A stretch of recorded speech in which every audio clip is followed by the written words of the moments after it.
In 1973, the United States launched their first manned space station, and 6 months later, it became the site of the very first space station mutiny. There were 3 manned missions to Skylab: Skylab 2, Skylab 3, and Skylab 4. The Skylab 1 mission lasted for 28 days, the Skylab 2 mission lasted for 60. Importantly, the Skylab 2 mission was particularly successful. They were dubbed the 150% crew on their return home, as they'd accomplished things at 1.5 times the efficiency that had been expected. Skylab 4 ends up being scheduled to be the longest at 84 days, and based on the positive performances of the previous crews, they were put under an absolutely incredible time schedule. Morning briefings, scientific experiments, exercise, meal, and repairs to the station were all scheduled down to the last second. Early on in the mission, one of the crew members got sick, and additionally, NASA agrees that they didn't give them enough time to acclimate to zero-G, as previous missions had been given.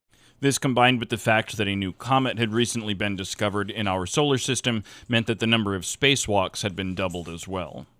Now, because NASA had such a tight schedule, they had specific controls in place for when a member got sick, but the crew on board the station decided not to tell ground control that he was sick until they had everything all set to go.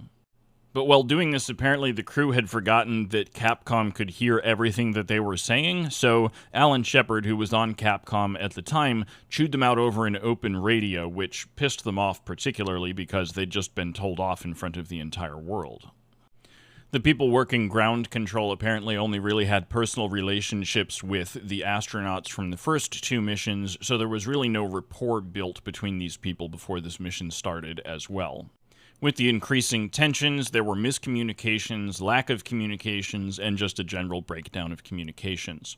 This led to what might have been the first mutiny in space. What we know for a fact is that Skylab 4 was out of communication with ground control for 1 entire day.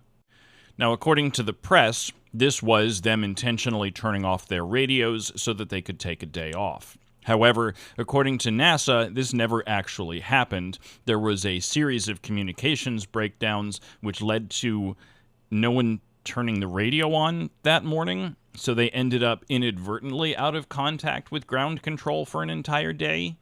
One thing people try to point to as evidence that there was a mutiny was the fact that none of these 3 astronauts ever flew again, but this was 1973. For the next decade, there was only 1 manned NASA launch, so there really wasn't any opportunity for them to go back.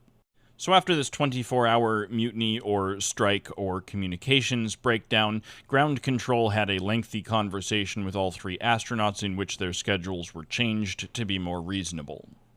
This event has apparently become a very strong talking point when it comes to space medicine, team management, and psychology in general.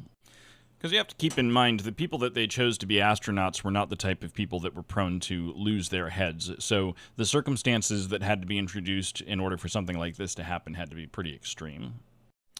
Now, while this may be the first recorded instance of a space station mutiny, it certainly isn't the first occurrence of mutinous behavior from NASA astronauts in space. I was inspired to make this video because I was reminded of the incident after watching Astro Alexandra's great video on the time everybody on board Apollo 7 got a head cold. And this was an instance where there were definite repercussions. These men never flew again. This took place in 1968, so there would have been a lot of chances for them to fly again. They weren't given the Distinguished Service Cross or whatever the military award that was usually given to astronauts was. And we absolutely have on record Capcom ordering them to put their helmets on for re-entry, and the commander refusing because of the sinus problems. So that one has, sensationally been referred to as a mutiny as well, because you have a commander directly, absolutely refusing to follow orders from the people in charge, but you can do what you want with that.